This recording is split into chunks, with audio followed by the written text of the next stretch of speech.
Here comes everybody. I see some familiar faces in the room. Well, let's go ahead and get started. So, hello, everyone, and thank you for joining us today. My name is Wes Walters, Sales Manager at Bank Marketing Center. So we're thrilled to have you here for this exciting webinar, Harness the Power of Artificial Intelligence in Your Bank's Marketing.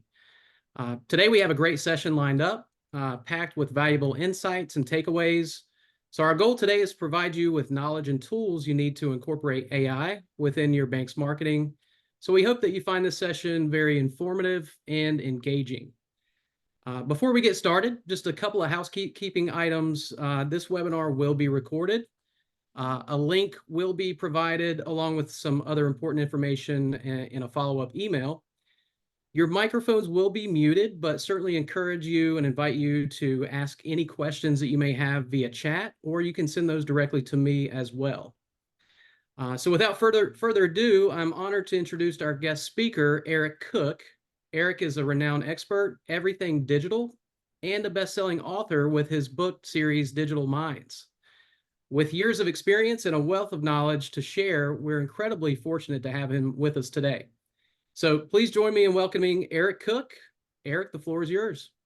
Excellent. I feel like expert in everything digital might be a little overselling it, but I am a little bit of a nerd and a recovering banker, and I love figuring out ways that we can tie those two things together. And when I started doing the digital thing back in 2007, after 15 years as a banker, a lot of banks that we were talking with had questions about social media and where that was headed. And do we need to have a Twitter account? And what's a hashtag? And I don't understand, is LinkedIn just a resume farm?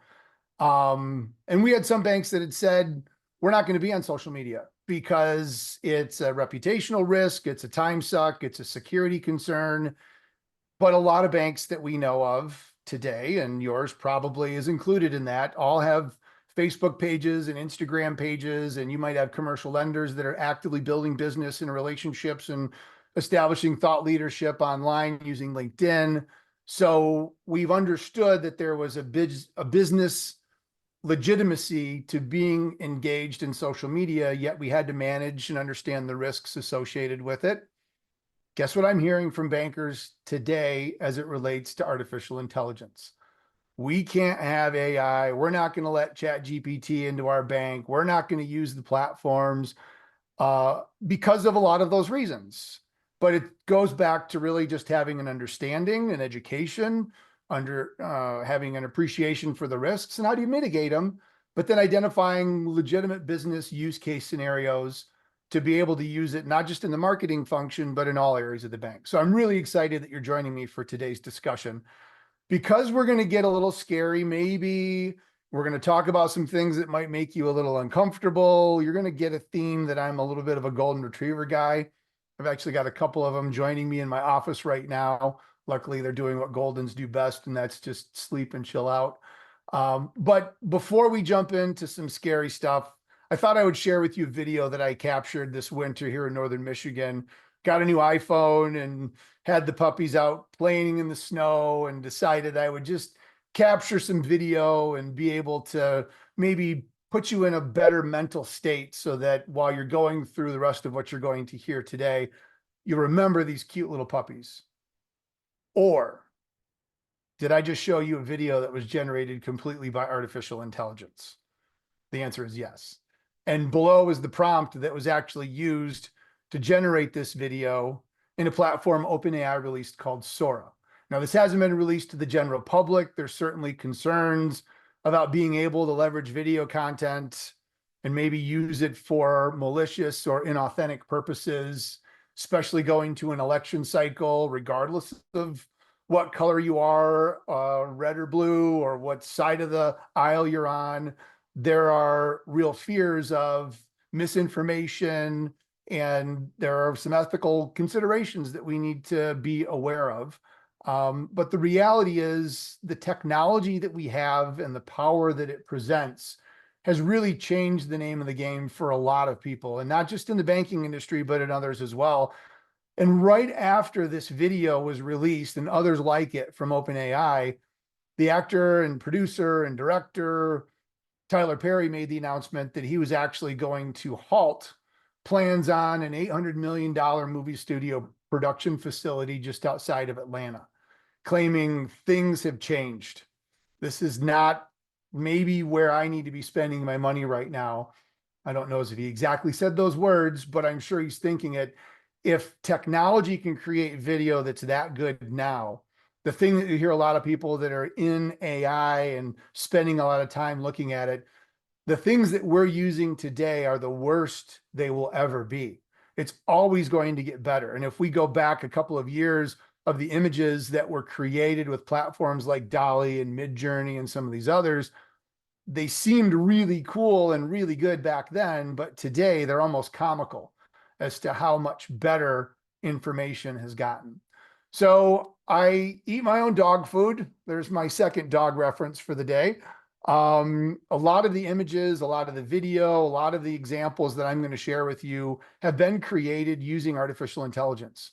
Platforms like Dolly and Ideogram and a few others, Luma Labs, they are all being created by artificial intelligence. Now, the thoughts and the ideas and the observations and the insights are all coming out of my brain, but the artwork and other sorts of things that are in here, I'm leveraging artificial intelligence to spice things up, to make things a little more interesting. And these are ways from a marketing perspective, we can do some of that. And I know one of the concerns from a lot of marketers and banks in general is the concern of privacy and confidentiality and whatnot.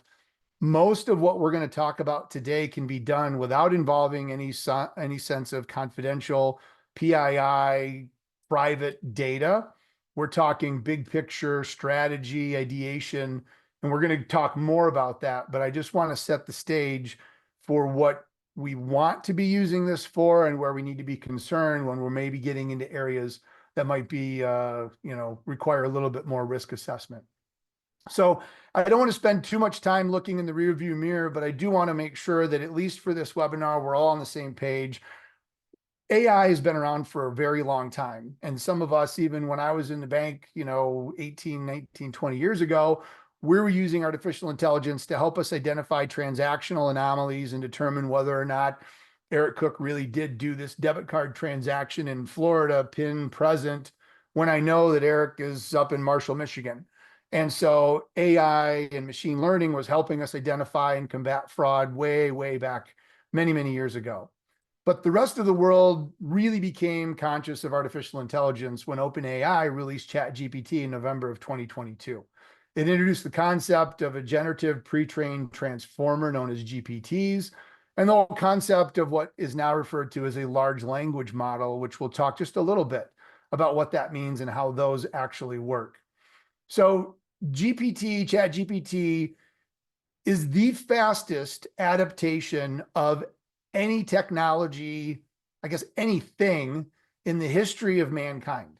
You can see with this chart, it achieved 1 million users in 5 days. Prior to that, Instagram did it in 2.5 months. 2.5 months to 5 days. And they did it with no advertising, no promotion. They just released this model and people looked at it and said, OMG, this is amazing. And it immediately clicked. When you think of the extrapolation of that 1 million to 100 million users, TikTok thought that they were all that in a bag of chips because they beat Instagram, which was the prior holder of the 1 million, went from 9 months down to 2. So, and there was no signs of slowing down. And so that's why we're likely hearing a lot about not just ChatGPT, but AI in general. We will never know a world that does not have some form or impact or presence of artificial intelligence. Just like many of your children know of no other world that doesn't have an iPhone, a touchscreen, instantaneous access to the internet. They don't even know what a phone cord is that could get wrapped around you when you're in high school talking to your friends and your buddies across the kitchen. They don't know what that means. And so this is a world that is forever going to be impacted by what we're talking about today. And I think that's a really important thing to take into consideration. So sometimes people are wondering, what exactly is a large language model? How does it work? Is it magic? Well, in some instances it is, because if you talk to some programmers and scientists, they don't really know exactly why large language models do what they do. They know the basis around it, but not exactly sure why they do what they do. They just know that this is how they work. And at the end of the day, what we're really doing is we're taking the knowledge that's out there. If you think of a librarian, for example, only that librarian has not just read every book in a particular section or in their particular library, but has read every book that has ever been written anywhere in the world in any language. It's really what large language models have been doing for the last several years, is consuming that content, looking for similarities and patterns.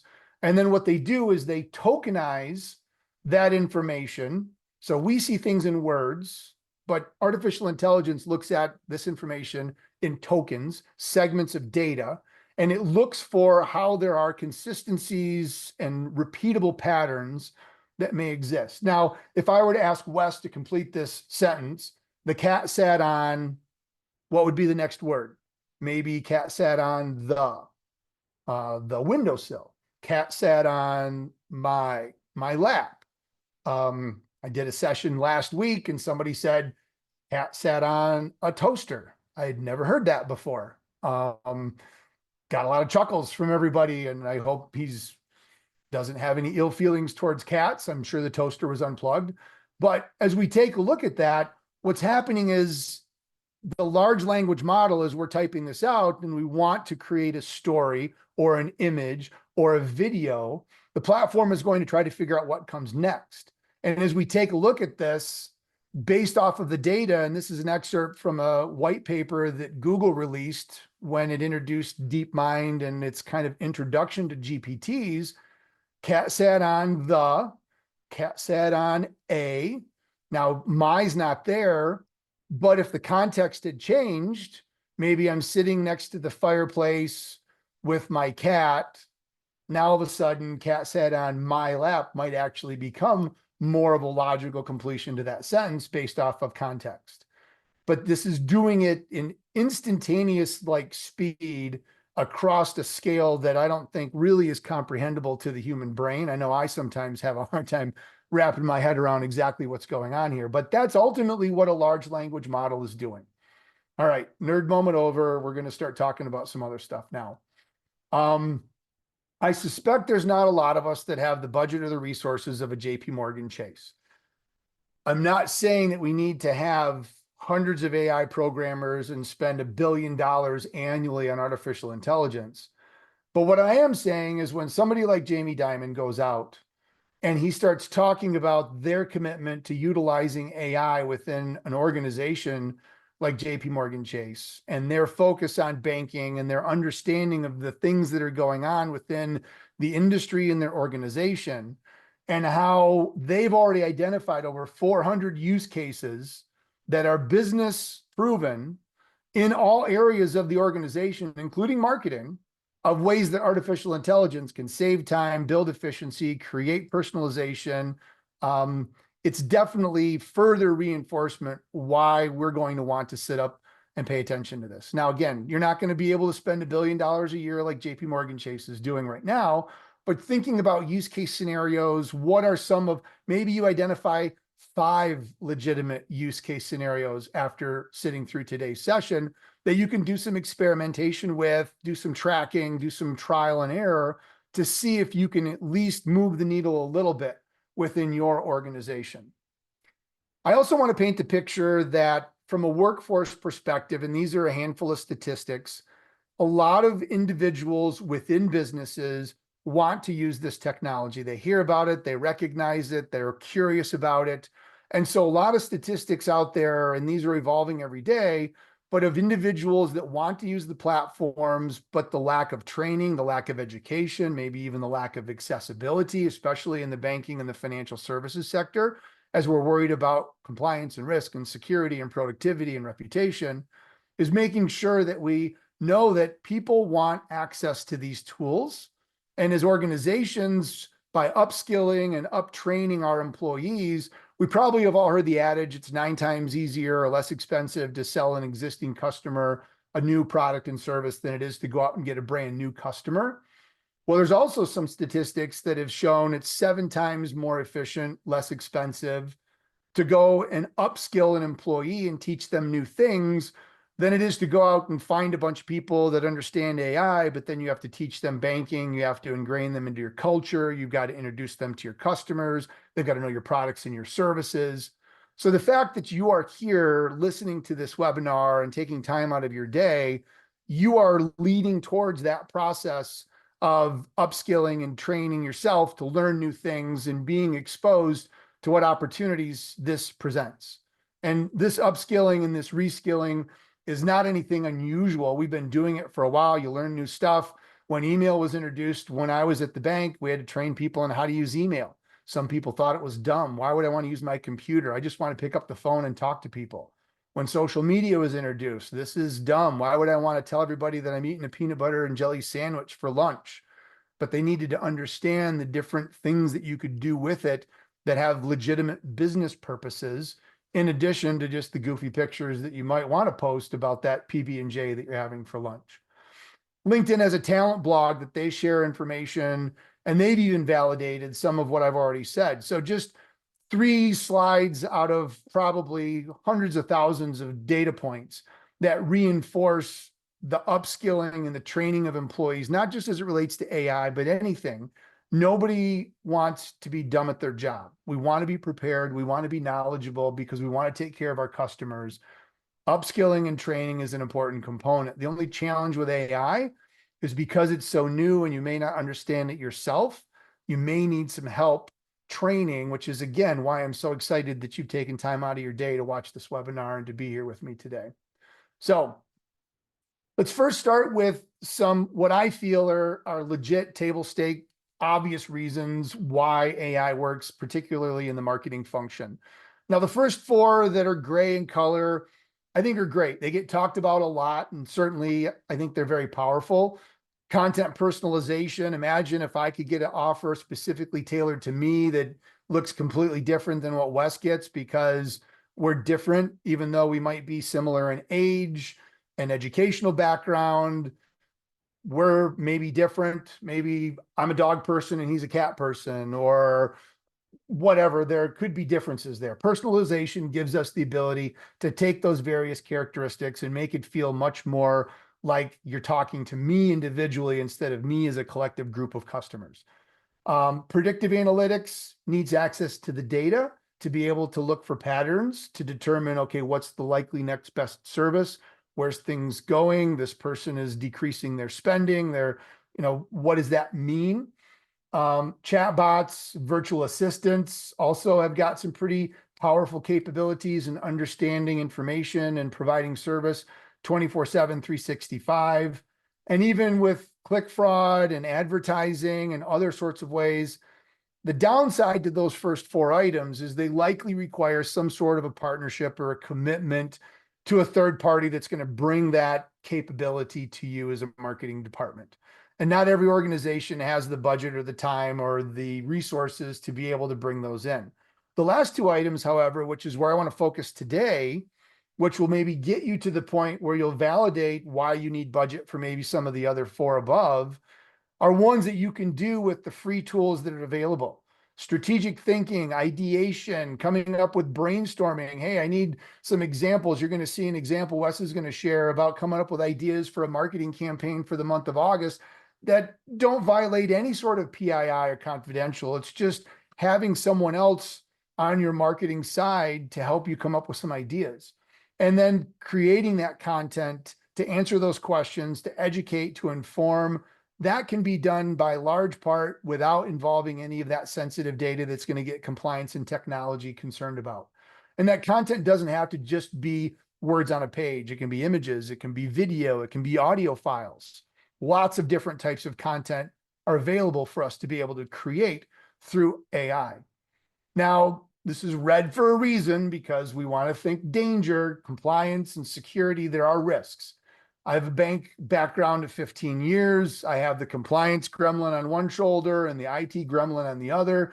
So I get it. There are things we need to be worried about, but at the end of the day, bankers manage risk for a living. That's what we do. Not every mortgage that we originate pays as agreed. Sometimes foreclosure happens. We don't always get it right. And that's going to be the case with AI or any other technology that you use. But thinking about these items are ones that you can at least put a plan together. Don't let risk keep you completely off of the playing field. But if you're stepping on with a bunch of NFL players, you want to make sure you've got the equipment to keep yourself protected. There's still a good chance you could get hurt, but there's also a good chance that you might actually be able to come out okay. I don't know if that's really the right analogy to use in this instance, but hopefully you can kind of get a sense of where I'm going with this. The one that I hear a lot, though, granted all the security and technology and privacy and vulnerability issues, is the loss of feeling human.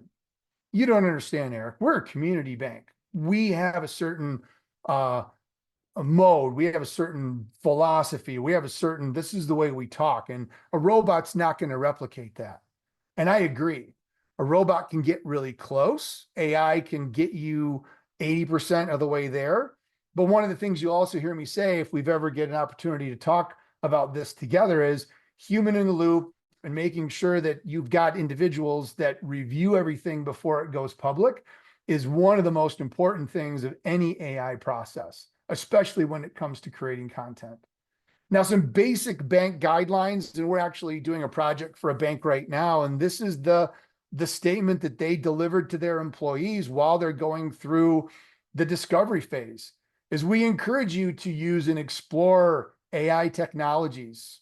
They've given them a list of ones that they recommend, and they're not providing any restrictions other than the fact that they're saying privacy is very important to us.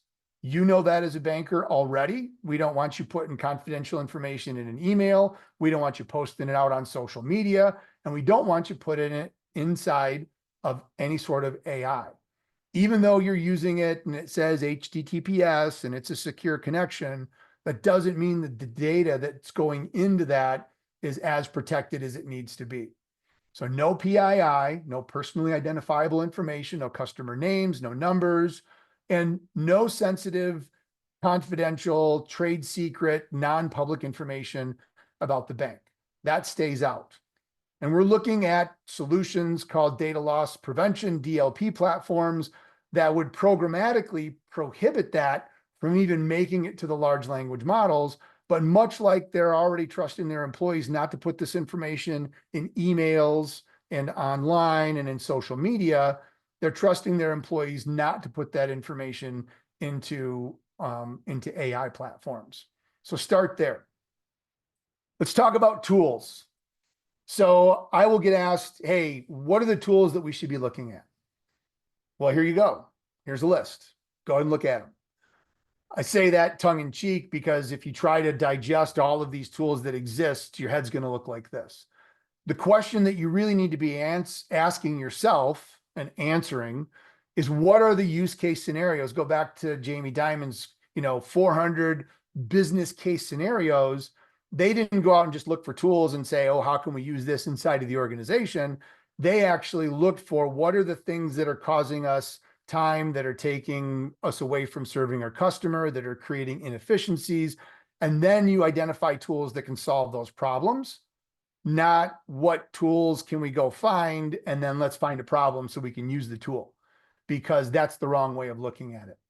So these are the tools that I'm using. I'm going to just talk about them very high level. If you want to talk about any of these in more detail, you will hopefully get the sense that I love talking about this stuff. And if you want to drop me a direct message on LinkedIn or set up a phone call, I'll talk your ear off on any of these because I'm a big fan. So at the top of the row are really the large language models that I'm using on a regular basis. The first four, I actually have paid subscriptions for, so I am paying $20 a month for all of those. So Perplexity, you'll see a little demo. That's my go-to now for anything that I need when I'm looking at searching the internet. It's kind of replaced my Google. ChatGPT, we're all familiar with that, but I not only use it for ideation, but I also use the image creation tool. I use the data analytics tool and the data insights tool. I use custom GPTs. Anthropic Claude is another really great model that provides some good insight on things like coding, but it's also really good at copywriting and coming up with ideation and strategy. Google Gemini has gotten a lot better over the last several months. I was a little worried that they were going to completely miss the AI boat. But here within our organization, we're a Google Workspace shop. And so we use Google Docs and slides and sheets, and they're starting to bring in integration, much like Copilot does with the Microsoft ecosystem. And then the Inflection Pi app is a free app. I downloaded that. That was one of the very first conversational chatbot apps that I used. Very emotionally intelligent, very comfortable. It's not a research tool. It's not really a content writing tool. You'll see it's kind of just like your bestie. If you need somebody to bounce an idea off of, it's somebody to talk to, which is really great.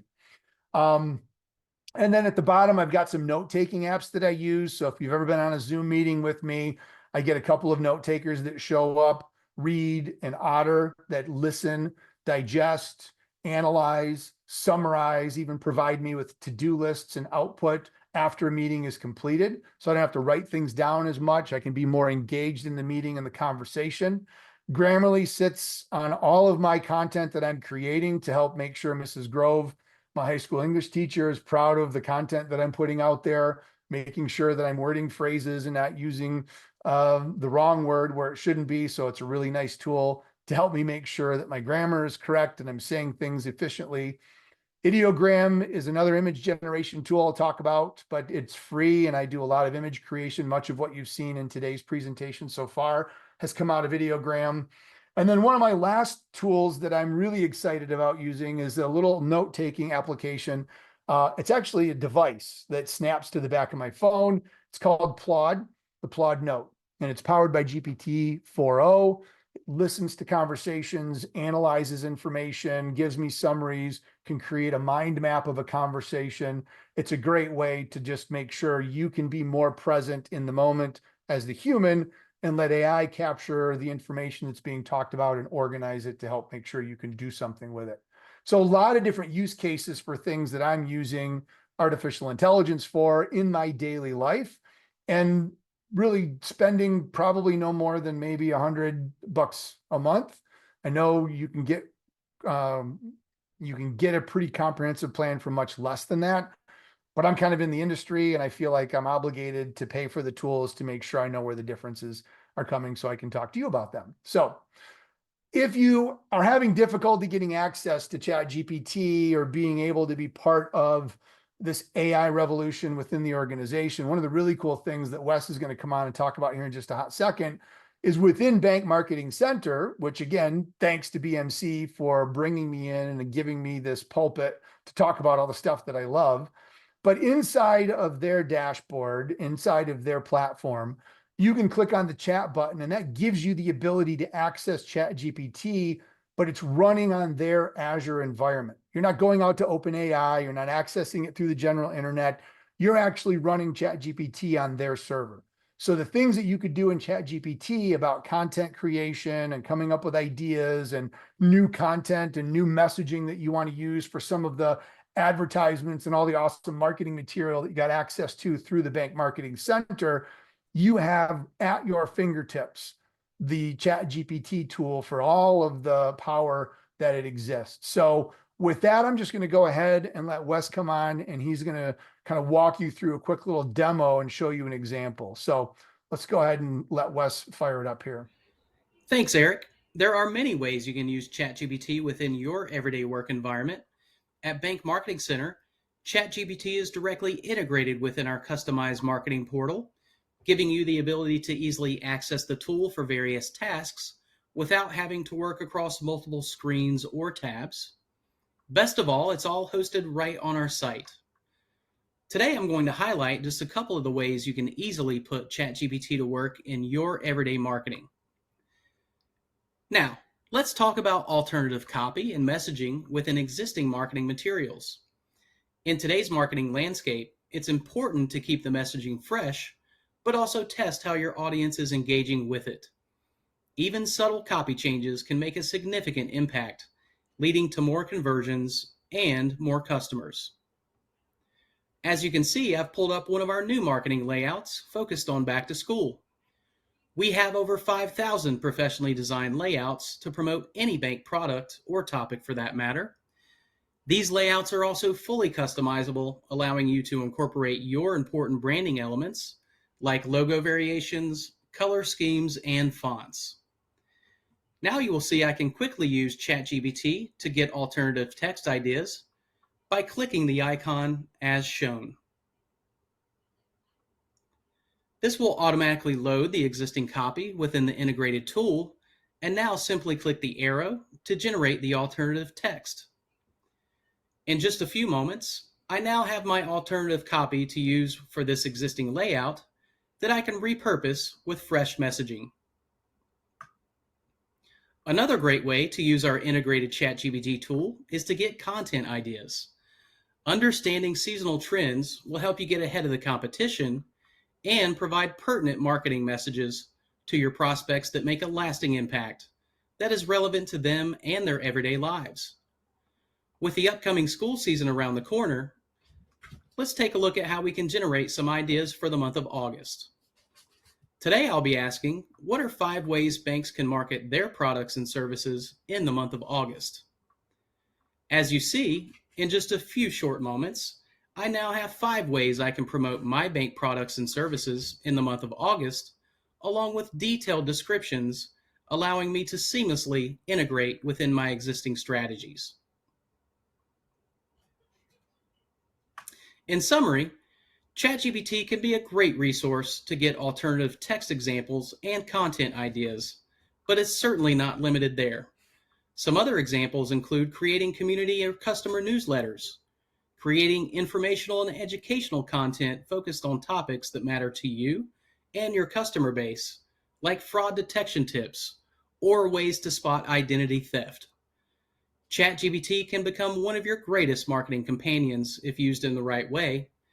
Feel free to reach out to me after the webinar to discuss how you can successfully incorporate ChatGPT within your marketing today. Eric, back to you. Thank you, Wes.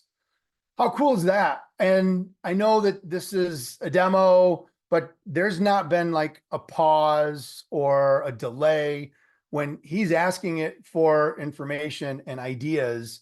That's how fast this platform comes back and provides you with the information. That's how fast AI does it. Now, what I like to also say is marketers are smart, and the 5 ideas that this platform kicked out, or the things that we're going to show here when we continue, are likely things that you could come up with as a bank marketer, as a banking professional, if you had the time. If you could sit in a room by yourself and just come up with, 5 things and a little description, you could probably do that. I know you could, but could you do it in 20 seconds? And that's where I think the power of AI and ChatGPT or Claude or Perplexity or any of the platforms that I'm talking about give us the ability to reclaim that time back, because it helps us get past that clean slate, blank piece of paper moment where sometimes we just don't know where to begin. It sparks that thought and that idea and gets us moving very, very quickly. So hopefully you got excited about that, because I know I did. One of the other things that can happen within ChatGPT as part of the version that I've got is you have the ability to take and understand and digest long, complex documents. So again, this is a screen capture in real time of me. I've uploaded a recent Algorithm Insights report of 2024 on LinkedIn. It's 123 pages.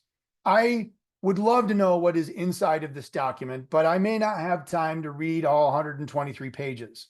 So I upload the document into ChatGPT, clicking the little paper clip, and I ask it, hey, give me some insights. What does this mean? What are the things that I might want to take into consideration for either me as an individual? Maybe I'm providing some training for commercial loan officers, and I want them to understand what are some of the best practices as it relates to utilization of LinkedIn based off of 123 pages of expert insights. I now have a punch list of things that really, I'm old enough where we had Cliff's Notes when I was in school.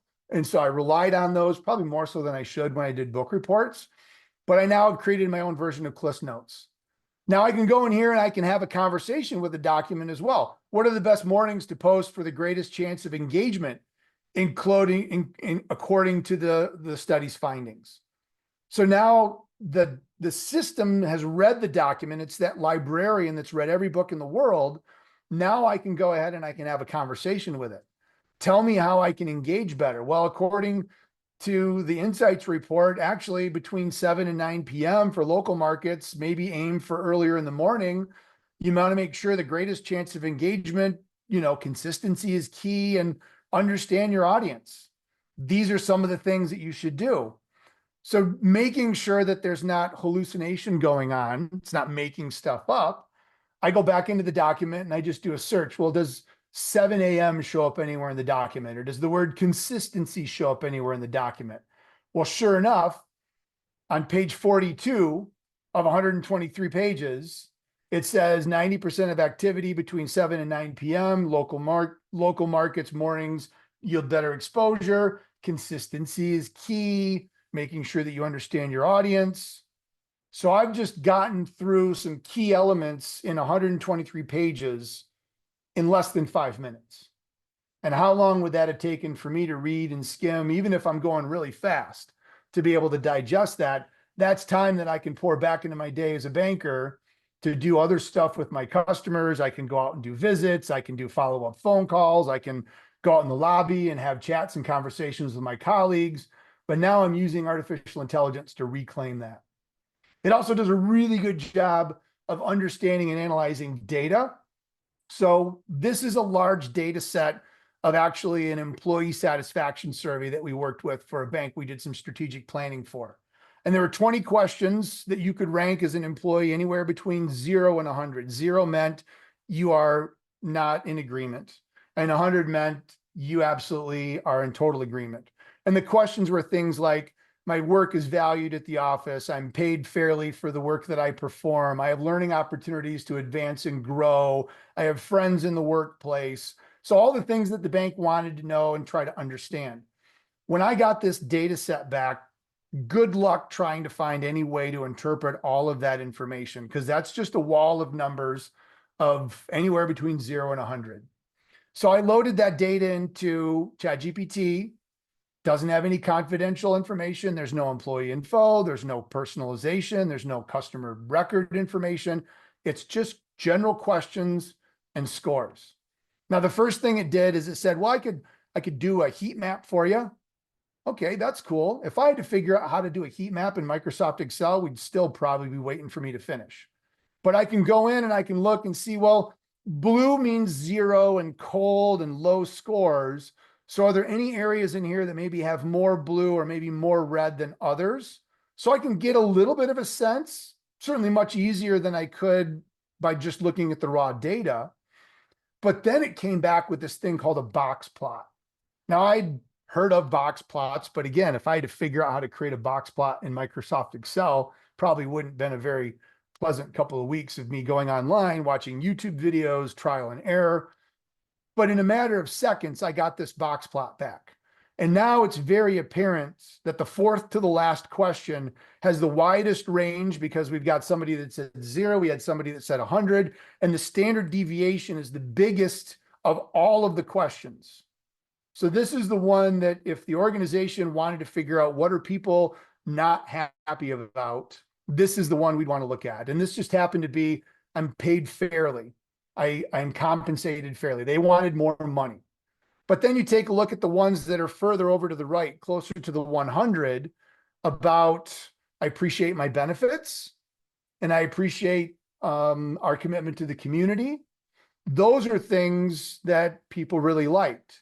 So in a very short order, we were able to identify a task for the Human Resources Department where, when bonus and review and salary time came up next year, we may want to spend a little bit more time explaining the costs associated with vacation, healthcare, 401k, dental, life insurance, PTO, educational reimbursement, all of the things that people loved about working there, and how that doesn't maybe allow for as much money to exist in the paycheck, because that entire thing should be taken into consideration understanding the whole time that you can't pay your bills with a 401k.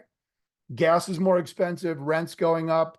So maybe one of the solutions is the bank could identify an incentive and compensation program that allows for individuals who really want to have an impact on the money that they take home to perform more activities, to sell products and services, to be able to generate more business for the bank. And the bank's willing to share in that success. And you get referrals or you get compensated for some of that additional work that you're doing. So it creates a win-win. We're not exactly sure how that data is going to be used or what ultimately will be revealed, but we now know that we should be having a discussion about this. And looking at the data on the left, we never would have been able to get to the point that I just shared without the utilization of AI. So very, very slick. I mentioned a little bit earlier at the beginning, Perplexity is my go-to as it relates to anything related to search. Perplexity provides now the ability to create pages, and it does an amazing job at scouring the internet and providing you with great feedback. So this is the question that I recently typed into Perplexity. I'm going to show you exactly how it goes through the process and talk you through some things. But I jumped into Perplexity and I said, what's the predicted impact on search engine optimization when OpenAI releases its GPT search, as well as the growing popularity of Perplexity? Does Google have any reason to be concerned? And so as marketing directors, we've all been taught, create content. You want to get on the first page of Google. That may not necessarily be the strategy moving forward as marketing directors, given the age of AI. So when I type that, the pro search, you can see where it's looking. You can see what sources it's found very quickly. No longer do I get a list of 10 results and I click and go and click and go. It's summarizing information. It's citing where it's pulling the information from. So now I can go and confirm that this isn't a hallucination because it's coming from CMS Wire. All the little footnotes and subscripts. So I can roll down, and what I now can do is I could create a page, which is like an AI generated blog post that I'm not necessarily writing, but I'm curating that based off of the questions and the information that I'm pulling out of the internet using Perplexity. So you can see, and the actual page is linked there, the bit.ly AI SEO impact. You can read this page when we're done with the webinar. You can write that down, go to it. And if I write this page and I see it's got a table of contents, but maybe I'm wondering, what is the impact on Google itself? I can start adding chapters and other sorts of content. So what does this mean to the market share that Google maintains when it comes to search? And this could be a report that you're creating for a marketing meeting. It could be research that you're doing for management. But now I've asked it, it's taking into consideration that we're talking about AI and search, but now it's giving me search dominance. Well, that's great. I like the block of text, but make it more readable, turn it into a bullet list. So I just go to edit, say, turn it into a bullet list, because those are sometimes a little bit more readable than a giant paragraph. And now it's taken the information and it's just reformatted it for me in a way that would give me the ability. Well, I didn't realize Google holds 92% of the global search market. That's interesting to know. And there's a couple of footnotes there where I can go to see where it actually got that source. And once I'm done with all this information, I simply hit the publish button in the right-hand corner. And now I can share this with anybody on the internet. And I've now created an article. I didn't write it, but I've curated it, and I've leveraged technology to help me become a thought leader in a particular area that my audience might be interested in. So if you create any of these, send them to me. I would love to see what Perplexity pages and research you end up doing as a result of this. So Google's not going to be left behind. Don't worry, they're not going anywhere. They released Search Generative Experience, which they now are calling AI Overview. In a regular free version of Gmail, you can turn on the Search Labs functionality, but we're starting to now already see AI generated results inside of Google search. And so within the Search Labs, there's some things that can be done where we can do a test. I can go in and I can see what the AI overview looks like, where before it gives me the organic and the paid rankings, Google's doing what Perplexity has done, is it's reading the information and giving me a summary, like the next generation of rich snippets. and instant answers. And so you can see that, okay, I've asked, how to keep bananas fresh is one of the examples they gave. Search Labs is giving me a summary of that where I can click show more without even having to go to a website. And this is one of the reasons why over time you might start seeing organic traffic to your bank's website decreasing, but hopefully you're seeing an increase in your presence in some of this organic visibility in AI. It's just going to be difficult to measure. Another interesting thing is you start building out more content and more resource information, how to brew coffee, but maybe you've got a comprehensive page on how to buy a house. There's a lot of steps that go in. You got your credit score, you got your down payment, you got what an appraisal is, you got terminology, you got the closing process. But imagine if you were to go to a page that your bank, instead of how to brew coffee, it talks about how to get a mortgage loan. But inside of Google now, it's creating a table of contents for you. It's telling you related searches. If I wanted to have Google summarize all of this information on how to brew coffee or how to get a home loan, I click on generate and boom, here are the key points. So now I can create my own TLDR, too long didn't read, and have Google educate and provide that information for me. When you go on AI, creating prompts, knowing what to ask for is an important thing. And we use what's referred to as the ACE framework. I'm going to show you an example here. But when you're creating a prompt, it's a good idea to include at least these three things. Act as a expert in digital marketing. Act as a bank CFO. Act as a professional coach, whatever the case might be. Act so you put the AI in a perspective or a frame of reference. Give it some context. What do you want it to do? Act as a bank digital marketer who needs to create a report or needs to develop a strategy to maximize visibility for our bank's website online using content. And then give it enhancement. Output the information suitable for me to pull into PowerPoint to be able to use as a presentation. Give it to me in a checklist format so I can hand it off to my team members and we can follow the process. What type of output, what other informational pieces do we need? And so again, in real time, this is the prompt that I used using the ACE framework. I like to use prompts that don't have anything to do with banking, especially when we're learning, because there's zero risk of us accidentally putting something in there that could be a trigger term or compliance issue that might make somebody in the bank a little uneasy. So act as a personal trainer, create a plan to run a 5K. I want to run that distance in 3 months, and make sure you put it in a table format. And this is how fast I get my 12-week running program. You can see it's giving me Monday through Sunday. It's giving me the week numbers. It's giving me a rest day, run, walk, building up. And so by the end of the 12th week, if I follow these instructions, I should be able to easily complete 3.1 miles.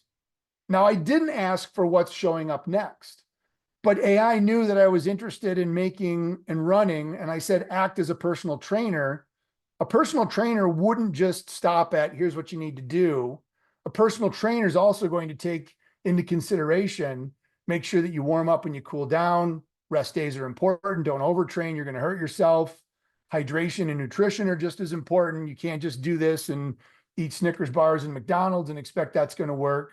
And consistency, if you don't feel like you're progressing, you can repeat. If you miss a day, just get back on the horse. So using non-bank related items in the ACE framework will get you comfortable with prompting and uncovering information. And then you may be able to take that and say, how can I use this within the organization? How could I create something within the bank that would give me the ability to do that? Next on the, I guess the level of progression, a chat GPT or a custom GPT. This is a little way inside of chat GPT with a paid program that you can create these little mini programs.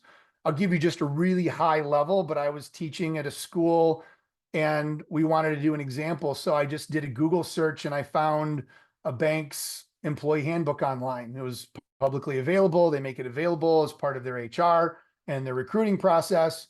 So I took their employee handbook, I put it into a custom GPT, and much like I did with the LinkedIn Insights report, I now have inside a GPT their handbook. I can ask it questions like, does vacation time count towards overtime? Can I bring my dog to work?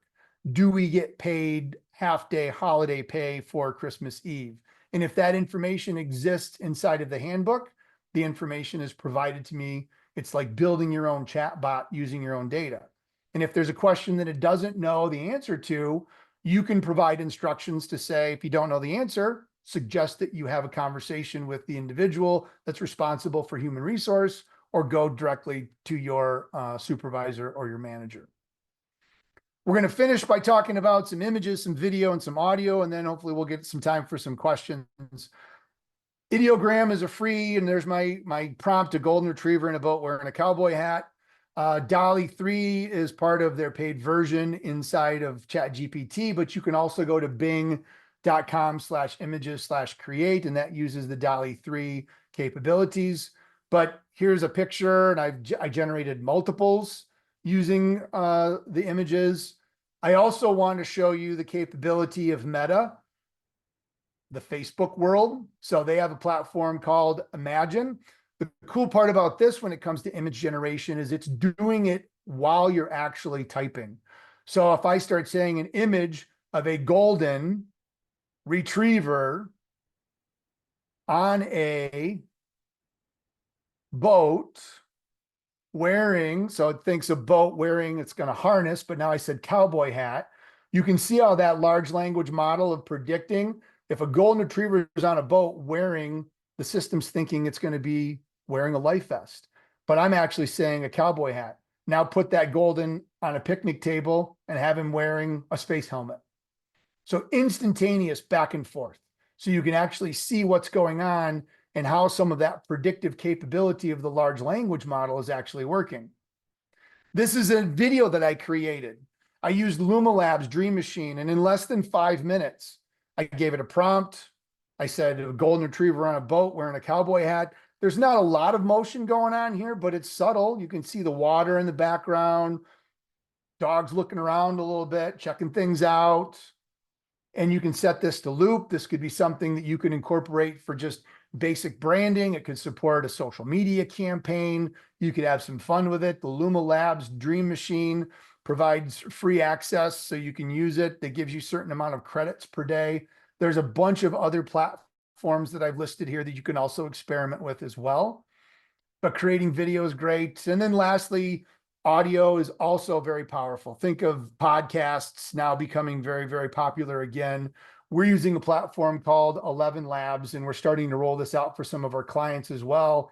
But you can take any piece of content, load it into 11 Labs, and it'll give you an audio. You can pick the voice that you want to have read it, including Burt Reynolds, the Bandit himself, for anybody that's old enough on the webinar to remember Smokey and the Bandit. Jackie Gleason, great movie. If you haven't seen it, go find it. But I could get Burt Reynolds, I could have Judy Garland from The Wizard of Oz, or I could use my voice or pick one of the many other voices to read this article about our recap of the State of Marketing and AI report that the Marketing AI Institute recently introduced and released last week. So makes that content more accessible, because now if somebody wants to read it, great. But if I just want to go to this page and click the play button and listen to it in the background and do my email and do other stuff, I now give people the ability to do that. You can do this very thing on your bank's website for the content that you're producing. I mentioned Pi earlier. I just want to reinforce, this is, again, probably one of the most fun apps, just because it feels like such a human conversation, that it's very empathetic. It's very friendly. It answers questions. It probes and inquiries and creates conversation. My favorite story is traveling through the Upper Peninsula in Northern Michigan on my way back from a training session. I asked Pi if she was familiar, and yes, I've gendered her as a she. I asked her if she was familiar with Dungeons and Dragons. Did that a little bit as a kid. And she said, oh, yes, absolutely. The fantasy role-playing game. How can I help? I said, I'd like you to be a dungeon master. I'm on a long drive. I just want something to occupy my time. Oh, I'd love to do that. First, we need to pick a character. Would you like to be a druid, maybe a magician, or how about a noble knight? And so it walked me through and kind of in it was it was a blast. I'm probably a little nerdy for some of you. You might want to pick something else, but asking it about recipes and strategies, running a 5K, just think of it as like your bestie that's there just to talk with you and just have a conversation. It's a great way to expose yourself to the power of chat. So all of that being said, creating content, building information, how do you maintain the human side of what it is that we're doing? Well, first and foremost, look for opportunities to produce authentic human content like this. I am not a robot. I'm not an AI generated avatar. There's going to be hopefully some questions we're going to have to respond back and forth to, but look for ways that you can be more present in your customers' lives so that they know that it's really you. Doesn't mean that you shouldn't be using AI to help you produce content, but you want to backfill that with in-person, real world, real life moments, because those are going to become even more genuine and important and valued in the eyes of your customers and the people that you want to serve. So there's some resources that we have available on our WSI site. We've got a complete AI section. We've got our latest edition of our Chat GPT ebook, which I see based off of the names. I know some of you have downloaded this already, but it's now in its 4th edition. It has a tremendous amount of information about Chat GPT. We're probably due for our 5th because things have changed and this book isn't that old. But there's another tool that I want to encourage you to play with, and this is our AI principles template. And this is actually a Word document that you can download, and it gives you the ability to fill in some information about your organization.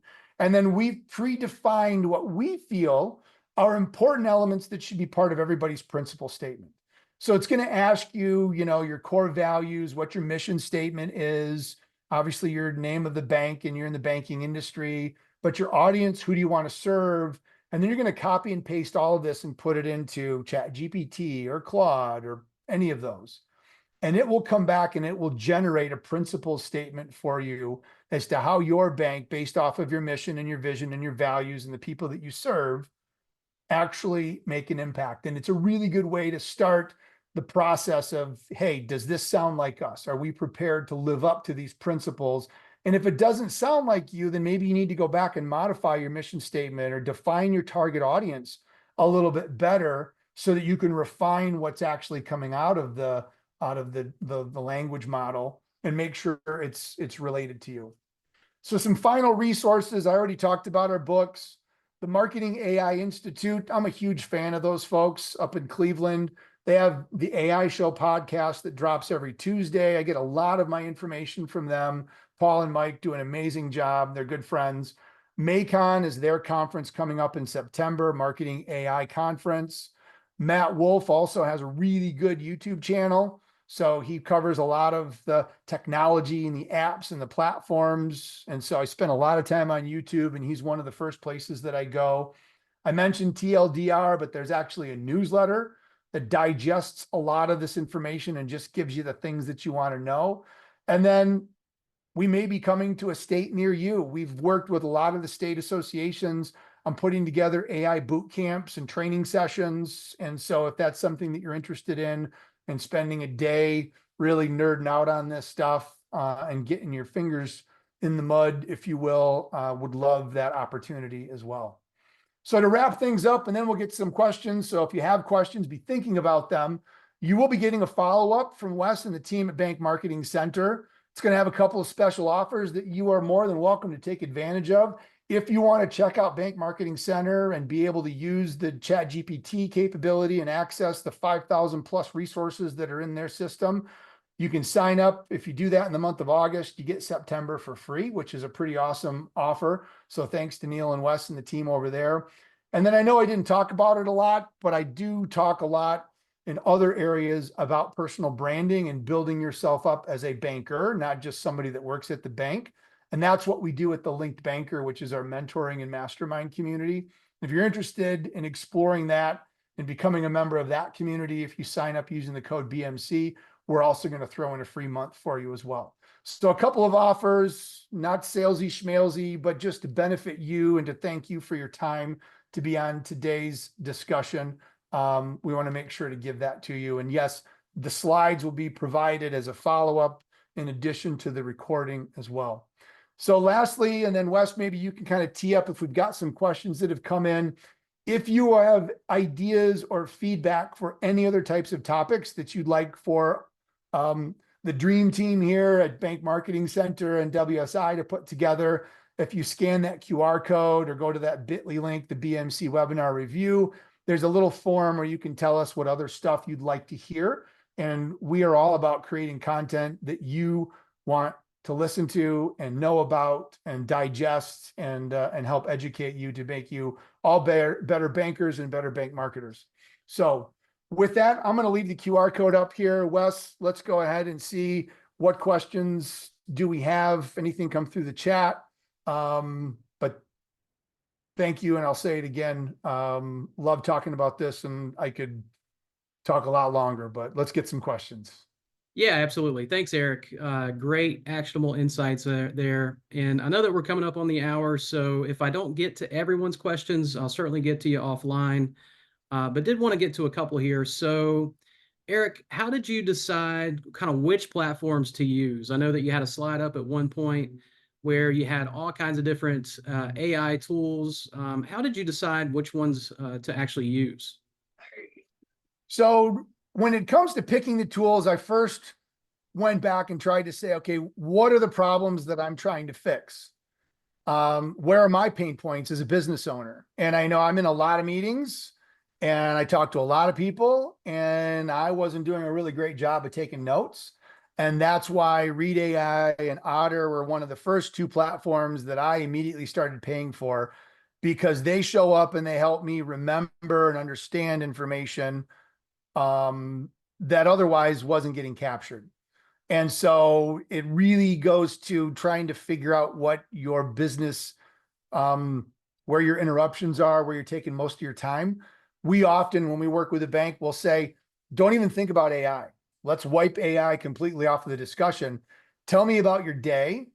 What does it look like when you get to the office? What are the things that if you didn't have to do this every single day or every single week, you'd be a whole lot happier about? And there may be a way that a tool or a technology or a process could be developed that uses AI to take that off of your plate. Don't expect that you're going to know all of the tools. If you remember that screen that had the mind blown icon on it, there are so many tools out there, your head is going to spin. Think about what your problem is and then figure out, okay, how do I solve that? And if you're not sure, find somebody that's a nerd like me and say, I've got an issue. This is what I'm looking for. Do you know anything out there that'll help fix that? And chances are someone out there is going to know the answer to help you out. Great, great. So you had a heat map and a box plot pulled up at one point. Are those only available with the paid version of ChatGPT? The advanced analytics, the advanced data analysis feature within ChatGPT is restricted to the paid version. It's $20 a month. So there are likely things in your budget that you're spending way more than $20 on that you might not be using, or are going to provide nearly that much value. If I go back to just that one example and think of an hourly rate that I'm being paid, and hopefully it's more than $20 an hour. But if I think of how long it would have taken me to research on YouTube, to work in Excel, to trial and error, to fix, I would have had probably 10 hours worth of research time into that. Notwithstanding, I may not be able to have even done it as good as what it was done by GPT for me and get to the answers and the insights that much faster. So if you were to take your hourly rate times 10 hours to figure out how to do that, or 5 hours, that is multiple months of $20 of value that you can reclaim, that you can now do something else. So think of it in that economic capacity, not just from a $20 perspective. There's plenty of opportunities for time savings to be able to validate and justify an ROI, in my opinion. And so. Great. And then I think we have time for just one more question here. Like I said, if we didn't get to any, I'll certainly, we'll get back to you offline.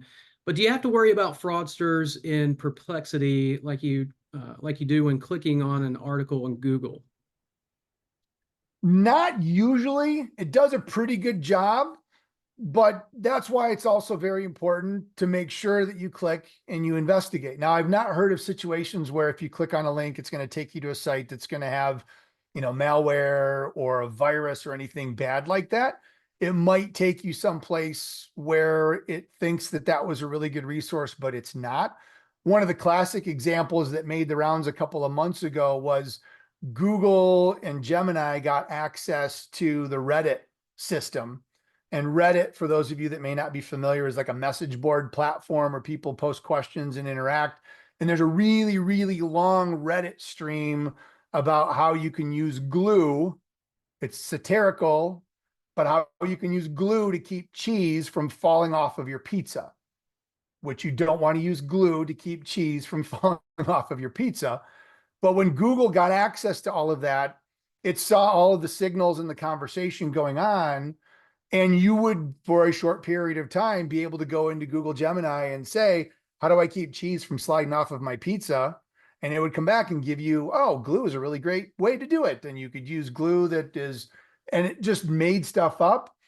It was a legitimate source of information that it found on the internet, but that source was completely sarcastic. And there was no way that the engine was able to detect that. That just further reinforces human in the loop. And if you're asking things about banking or marketing, you should be an expert in that area and know when something doesn't smell quite right and when something sounds legit. And CMS Wire, for example, in the one that I showed, is a real legit good website with lots of good info. So I trusted that as a resource. If you see things that you don't trust, then just kind of move on and ignore that. So, but it is something to keep your eyes open for sure. Just because it's on the internet doesn't mean that it's true. And that's today more than ever, thanks to AI. So, Sure. Well, I think that's a good stopping point. Any other additional questions, we will certainly reach out to you individually to make sure that we have those answered. But definitely want to thank you for everyone's time. Thanks for joining today. I hope it was educational and informative. And certainly, definitely let us know any future topics. We'll be kind of discussing what our topic will be for next quarter as well. So yep. definitely want to thank everyone, and we can kind of let you get back to your day here. But again, appreciate you for joining. Excellent. Thanks, everybody. We'll see you online. All right. Bye-bye. Bye-bye.